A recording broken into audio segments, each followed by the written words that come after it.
Okundu kw'abatura baba bashobangirirwe bwa nyuma y'omuturo w'amanywanka Bright Charukunda okwita abana be babiri na wakeita.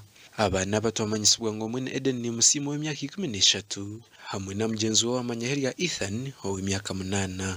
Nk'icya tutangaza ngo akizurwa kasatu tubitaka mumanyire yihaye abana kuko twara abana uri muzire yabatwara mu tawuni yabateko mu Golden banyo burchumwe hanyuma yecu yizasa hango kamusanzu gwichiru. Abana babombe bashango bari hakitanda bitembere yabereho yabaneyere kangwe kikorwe kibasa kuba kimazire bironka bishatu kibireho tukacwedera sejo na defense wanjogu katahamu defense akatahamu kuza kureba abana bafire hanyuma yo kufa niko kureba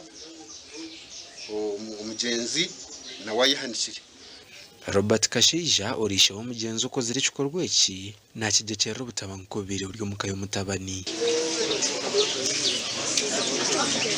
okufa kugwo mushishana n'abana bigira ha mukazi haba ko umukazi akagenda twagezeho kumugarura umukazi yayanga twagezeho twamugarura yayanga ningira ngo abantu tumwe tugiremo kusasira abasiza n'abakazi kandi turebe ngo nitwe twakora imyuga yitu twarebera abana bitu.